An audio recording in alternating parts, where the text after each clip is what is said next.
ബിസ്മില്ലാഹി വൽഹംദുലില്ലാഹ് വസ്സലാത്തു വസ്സലാമു അലാ റസൂലില്ലാഹ് വഅലാ ആലിഹി വസഹ്ബിഹി അജ്മഈൻ അമ്മാ ബഅദ്. അല്ലാഹുവിൻ്റെ ഹബീബ് സ്വല്ലല്ലാഹു അലൈഹി വസല്ലം തങ്ങളുടെ പ്രിയപ്പെട്ട മകൾ ഫാത്തിമ ബീവിയുടെ ആണ്ടുദിനമാണ് റമദാൻ 3.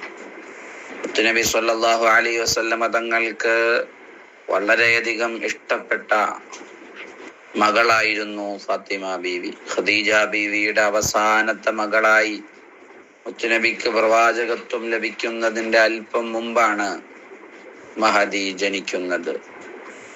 ബദ്ർ യുദ്ധത്തിന് ശേഷമാണ് അലി റളിയല്ലാഹു അൻഹു കല്യാണം കഴിക്കുന്നത്. മുത്തുനബി സ്വല്ലല്ലാഹു അലൈഹി വസല്ലം തങ്ങൾ മഹദിയെ വളരെയധികം ഇഷ്ടപ്പെടുകയും ആദരിക്കുകയും ബഹുമാനിക്കുകയും ചെയ്തിരുന്നു. നല്ല ദീനുള്ള, സൽസ്വഭാവമുള്ള, ക്ഷമയുള്ള, പരിത്യാഗിയായ മഹദിയായിരുന്നു ഫാത്തിമ റളിയല്ലാഹു അൻഹ. നബി സല്ലല്ലാഹു അലൈഹി വസല്ലം തങ്ങൾ മഹദിയെ കുറിച്ച് പറഞ്ഞല്ലോ, ഫാത്തിമതു ബദ്അത്തും മിന്നി, ഫാത്തിമ എൻ്റെ കരളിൻ്റെ കഷണമാണ്, എൻ്റെ ഭാഗമാണ് ഫാത്തിമ. ഫമൻ അഗ്ളബഹാ അഗ്ളബനി, ആരെങ്കിലും ഫാത്തിമയെ ദേഷ്യം പിടിപ്പിച്ചാൽ അവൻ എന്നെ ദേഷ്യം പിടിപ്പിച്ചവനാണ്. നബിയുടെ സ്നേഹം നോക്കണം നമ്മൾ. ആയിഷ റളിയല്ലാഹു അൻഹ പറയുന്നുണ്ട്, മാ റഅയ്തു അഹദൻ കാന അശ്ബഹ കലാമൻ വഹദീസൻ ബിറസൂലില്ലാഹ് സ്വല്ലല്ലാഹു അലൈഹി വസല്ലം മിൻ ഫാത്തിമ. ഫാത്തിമ ബീവിയേക്കാൾ മുത്തുനബിയോട് സാദൃശ്യമുള്ള സംസാരവും ഇടപെടലും അങ്ങനെയുള്ള ഒരാളെയും ഞാൻ കണ്ടിട്ടില്ല. സുബ്ഹാനല്ലാഹ്. وكانت إذا دخلت عليه قام إليها فقبلها ورحب بها.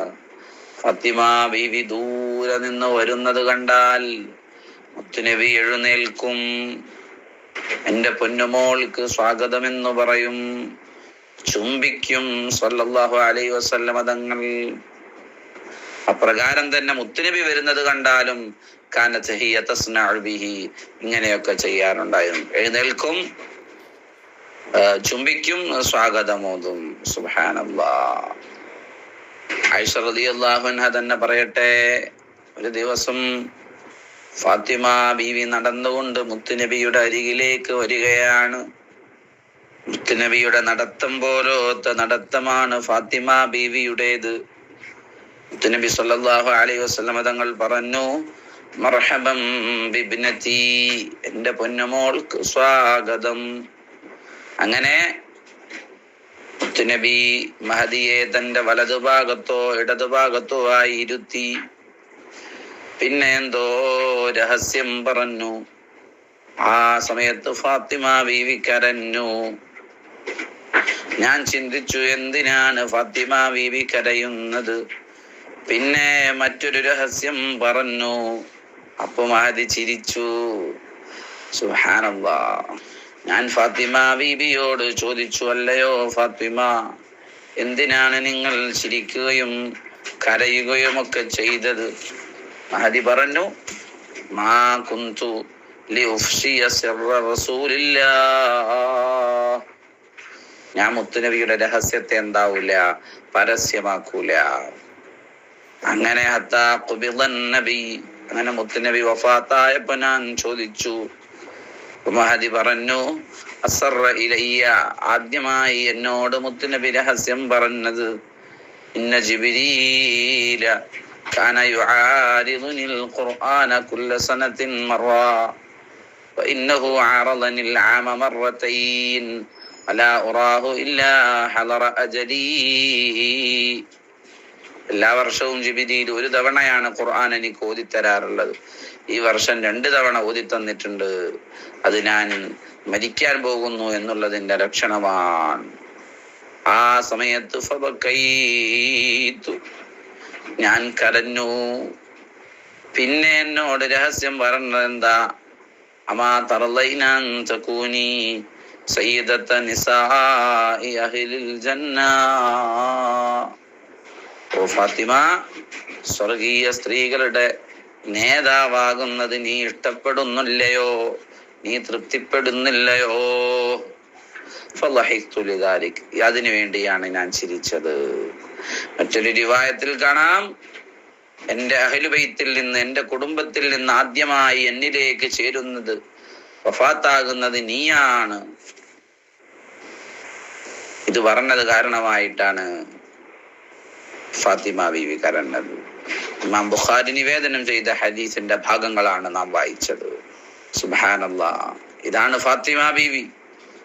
സ്വർഗീയ വനിതകളുടെ നേതൃത്വമാണ് നമ്മുടെ ഫാത്തിമ ഉമ്മ.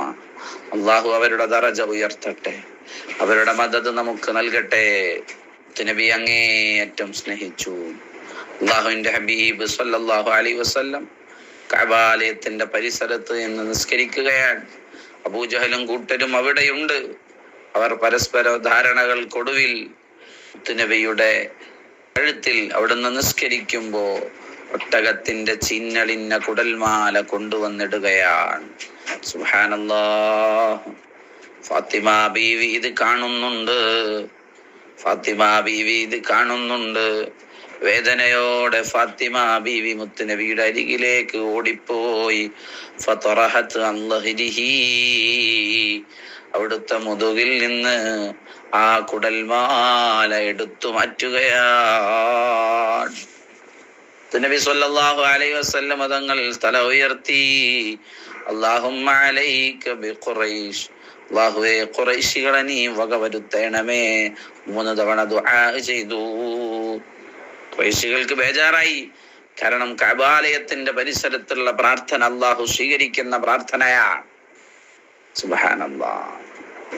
മുത്തുനബിയെ ഇത്രയും സ്നേഹിച്ച തൻ്റെ പ്രിയപ്പെട്ട മകളുടെ ചരിത്രങ്ങളാണ് നമ്മൾ പറഞ്ഞുകൊണ്ടിരിക്കുന്നത്. അവസാനം മുത്തുനബി വഫാത്താവുകയാണ്. മഹദി കരയാൻ തുടങ്ങി. എന്റെ വാപ്പാക്ക് എന്തൊരു വേദനയായിരിക്കും. മുത്തുനബി പറഞ്ഞു, ലൈസ അലാ അബീകി കർബുൻ ബഅദൽ യൗം. ഓ ഫാത്തിമ, സങ്കടപ്പെടേണ്ട, ഇന്ന് കഴിഞ്ഞാൽ ഒരു ബേജാറും നിന്റെ ഉപ്പാക്ക് ഉണ്ടാവൂല. നബി വഫാത്തായി. ഖാലത്, മഹദി പറഞ്ഞു, യാ അബതാ, ഓ പൊന്നുപ്പ, അജാബ റബ്ബൻ ദആ, റബ്ബിന്റെ വിളിക്ക് ഉത്തരം നൽകിയവരെ. യാ അബതാ മൻ ജന്നത്തുൽ ഫിർദൗസി മഅവാ, ഫിർദൗസ് എന്ന സ്വർഗം അഭയമായവരെ.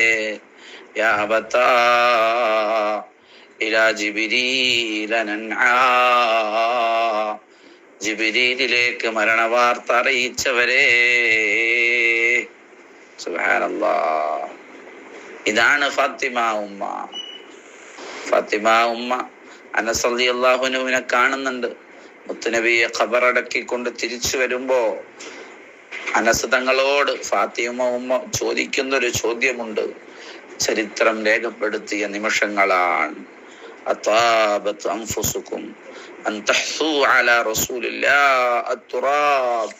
ഓ അനസേ, ലോക നേതാവ് മുഹമ്മദ് റസൂലുള്ളാഹ് തങ്ങളുടെ മേലിൽ മണ്ണ് വാരിയിട്ട് തിരിച്ചു വരാൻ നിങ്ങൾക്ക് എങ്ങനെയാണ് ധൈര്യം വന്നത്? അള്ളാഹു മഹദിയുടെ ബറക്കത്ത് കൊണ്ട് നമ്മെ നന്നാക്കി തരട്ടെ, നമ്മുടെ മക്കളെ നന്നാക്കി തരട്ടെ. അവരുടെ പൊരുത്തം അള്ളാഹു നമുക്ക് നൽകുമാറാവട്ടെ. ആമീൻ ബിറഹ്മതിക യാ അർഹമർ റഹീം.